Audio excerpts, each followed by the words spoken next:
Karl Rove is the former White House Deputy Chief of Staff, George W. Bush, and a Fox News contributor. All right, Karl, am I being too tough on these guys? Is this all this thing one big coincidence? Well, you know, the one senator who got back to you, Tom Carper, said it was his financial advisor. He's got a trust, a blind trust. Now, that doesn't mean he doesn't know what's in it, because that blind trust has to report all of its trades. But he doesn't make those decisions. They're made by his investment trustee. And if the investment trustee is getting advice from Carper, if Carper is telling him, go and invest in the fertilizer manufacturer, it's a violation of the law. And that guy would lose his license and his livelihood if he did it. But so Karl, when I was in the White House, Karl, I had to sell.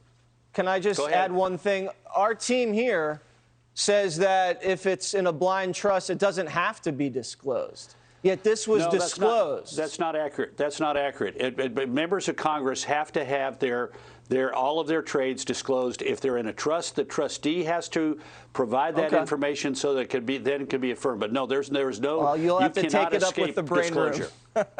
I did earlier today. Okay, so do we. With all due respect to all the brains in the brain room, I think they're wrong on this one. Okay. But look, when I was at the White House, I had to sell all my individual stocks. I was allowed to hold broadly based mutual funds that were on, in essence, on an approved list.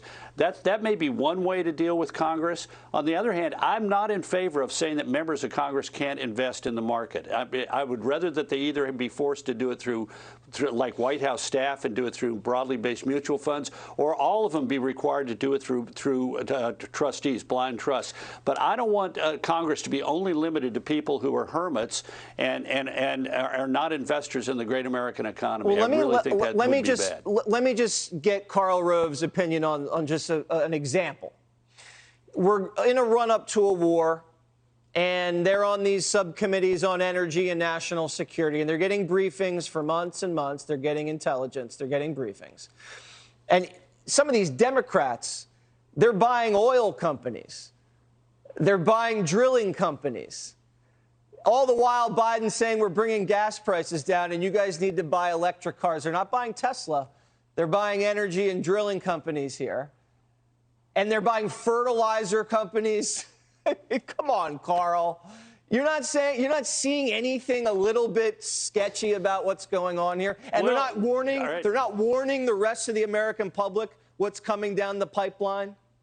We got two different things here. We got people buying stocks that are in violation, if you will, of their own self-professed views. I'm for green energy. I'm for the Green New Deal. And yet I'm buying Diamondback Energy, which incidentally has one of the coolest symbols on the entire Wall Street. The Diamondback Energy symbol is FANG, F-A-N-G. So I think that is a problem. We can hold them up as being guilty of hypocrisy. If you want to make public policy for the rest of the country that is anti-energy, you better not be buying energy companies.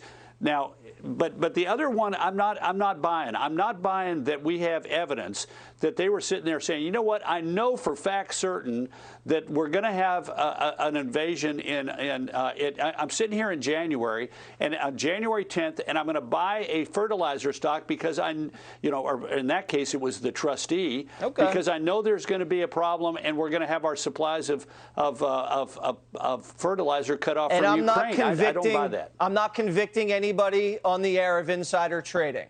I'm saying we have information, and we're putting the information out there, and this is not the first day we're going to do it. We're going to do it many days next week, and it's a pattern. And we've shown the pattern, and we're going to continue to show the American people and let the people decide what they want, and that's all we're doing. All right? You bet. All right. Karl Rove, thank you so much. You bet. Thank you.